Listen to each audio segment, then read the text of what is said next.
All right, Donald Trump just announced a $500 billion AI project called Stargate. In this video, we're going to talk about what that means for you, for me, the good, the bad, the ugly. Let's roll. It's my honor to welcome three of the world's leading technology CEOs. And Larry Ellison, it's well beyond technology, is sort of CEO of everything.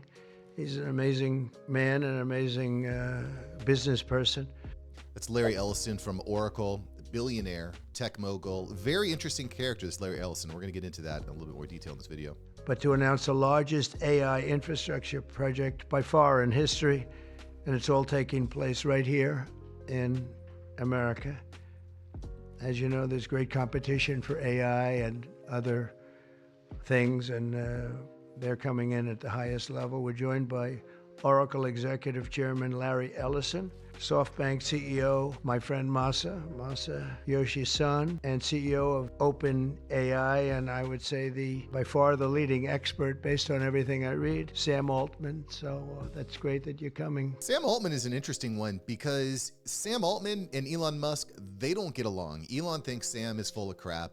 And, obviously Elon has a pretty strong relationship with Trump. He's one of the largest donors to the campaign. So I find it kind of interesting. So there's a lot of thoughts here. I kind of like that, Trump is bringing in different minds, different people. If you put all your emphasis in one person, that exposes you. You need to have differing ideas. So I kind of like that he's bringing Sam in. That's kind of interesting. Obviously, you want to bring in the biggest, brightest, boldest minds. I think that huge investments into AI. AI is the future. Robotics, the future of war, drones, AI-driven automobiles, and they're really going to push us on. The reason why we should all be so grateful that this is happening is because of health, and we're gonna get to that in a minute. But I just wanted to point out that it's interesting that you bring in the CEO, Sam Altman, who does not get along with one of your chief advisors. In together, that's a massive group of talent and money. Together, these world-leading technology giants are announcing the formation of Stargate. So put that name down in your books, because I think you're going to hear a lot about it in the future. A new American company that will invest $500 billion at least. $500 billion. And I think this is important because we're essentially going into what I would consider kind of a Cold War. You go back to the 80s, it was all about nukes. Everyone had nukes, so nobody would use the nukes because they were afraid of the nukes. Well, we're kind of moving into this phase where AI and AI cybersecurity becomes very important. I don't know if you've seen any of the videos of drone warfare is becoming huge all across the world. So having AI that can drive these drones strategically is going to become very, very important, both for offense and for defense. It's also, I think, important to note, Tate, that this is a huge investment in the infrastructure in the United States, promising over 100,000 new jobs. I believe the first data center that is under construction is being built in Texas. So there's a few things that you need to look at. Power. How are you going to power all these GPUs? GPUs, you're going to need to be able to create and manufacture microchips, copper, etc., oil. That is used to create these microchips. And right now, the vast majority of the world is reliant on Taiwan for microchips. Huge exposure there. So I would expect that a lot more manufacturing is going to come here to the United States. So you've got, what are the implications? Manufacturing in the United States. Power is, are fossil fuels alone going to be enough to get us there? He's going to drill, baby, drill. That should help. But I would expect a very, very significant push into nuclear power, nuclear energy. And if you're going to be building one of these giant data centers, you don't necessarily need to have that close to a big city. You could move that out into the middle of the desert where people are going to be more acclimated to nuclear. So what do we got here? You've got the manufacturing to build the microchips. You've got the power to power the microchips, and you're going to need coolant because those GPUs get super, super hot. So you're going to need to cool those down.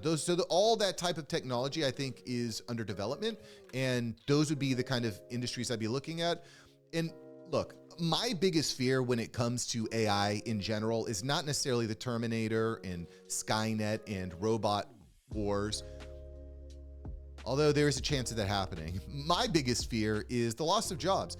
And people will say, well, you won't lose your job to AI. You'll lose your job to someone that's using AI. To my response to that is, well, it's essentially the same thing. You still don't have a job.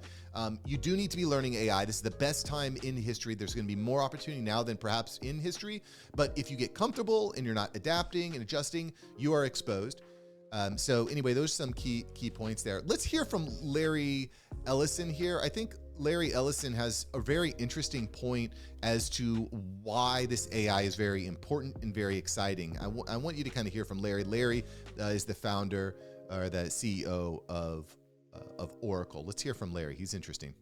The first data centers are actually under construction in Texas already, and we'll be turning them over to Sam to start training their next model. The data center we already built, it was the largest computer ever built. The data center we're building will surpass it and be the largest computer ever built, which enables this AI, which will allow personalized medicine. This is going to touch all of us. Yes, it takes a huge investment, but the result of the investment will be vaccines that prevent cancers, personalized medicine, where we never again run into a problem like COVID-19 before, because we get an early warning. We know when COVID starts, when there are a handful of patients, rather than having to wait until it's become an epidemic and very difficult to control. This is a very large investment that affects all of humanity. So I think this is a really interesting talking point from Larry. Larry's a very, very smart guy, and he knows that in order to get mass adoption for AI, people need to be into it. And I do think that AI has the potential to solve a lot of health problems. What AI is great at is looking at huge data sets, huge complicated data sets that the normal, the human mind can't fully comprehend, putting all this data together, all this information together, finding causations and correlations that we might not necessarily be able to find. I think it's very exciting using AI in the health industry to better predict when something bad is happening or will happen. Will AI cure cancer? I don't know. I mean, that's a bit of a bold statement, but I do think that AI is really going to drive the health industry forward. But I'll also remind you, for people that can't remember back 5 years in the past, this was the whole deal when COVID-19 came around. 2 weeks to stop the spread. 6 months later, church is closed, the beach is closed, the restaurants are closed, kids are not going back to school. 5 years ago when I was working in the insurance industry, there was a young woman in our office whose 8-year-old son could not go back to school because schools were closed. He was learning in the office on a laptop via Zoom. And I'll tell you what, after 3 minutes, that kid was checked out. He was not learning anything. We still do not have the full repercussions of the educational damage that was done. Now, rich folk, privileged folk, they're going to be all right. They could hire tutors, they could hire private tutors, but the average person could not do that. The average person said, school's closed. I can't send my kid to school, so I'm going to have to, I don't know, I guess, have them learn via Zoom. And a lot of those kids are behind. And what happens in education when you're a little behind? You fall further and further and further behind. We have not seen all the implications of that. Regardless, why did that problem arise? Because we wanted to be healthy. We didn't want to get disease. And quite frankly, the promise over the course of history is no disease, no famine.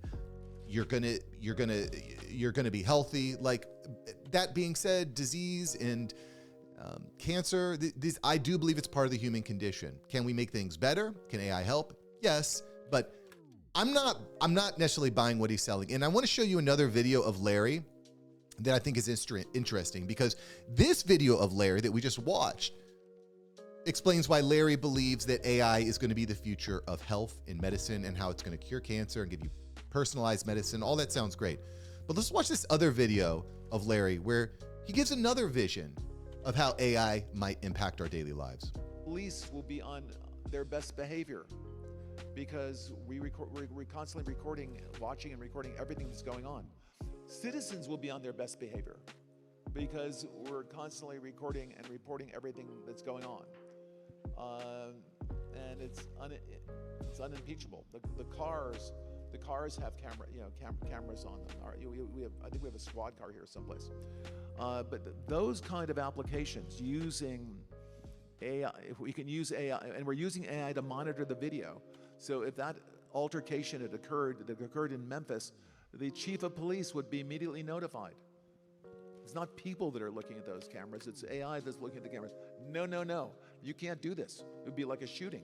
That's going to be immediately, that's going to be an event that's immediately, an alarm is going to go off. It's going to be, and we have to keep you safe. Basically what he's saying is, we're going to keep you safe by having video cameras everywhere. This vision of the world is cameras everywhere, monitoring every single person all the time. It's essentially God. It's an AI God that's monitoring us and keeping you safe.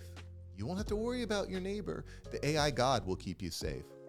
We're gonna have supervision. In other words, every police officer is going to be supervised at all times, and the supervision will and if there's a problem, AI will report the problem and report it to the appropriate person, whether it's the sheriff or the chief or whomever we need to take control of the situation. We have, same thing. We have drones. If there's something going on in a shopping center, and I'll stop, a drone goes out there, get there way faster than a police car. There's no reason for, by the way, high-speed chases. You shouldn't have high-speed chases between cars. You just have a drone follow the car. So this is a very different vision that Larry's fleshing out here. A moment ago, he said personalized medicine, health, everything's gonna be amazing. Now he's saying mass surveillance state with AI God and drones that can take you out at a moment's notice, faster than any police car. Cause to pause? I don't know.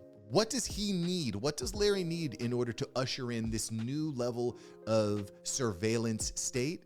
He needs people to buy in. He needs funding. Got that, $500 billion, not bad. He needs tons of data processing, building that in Texas. I don't know.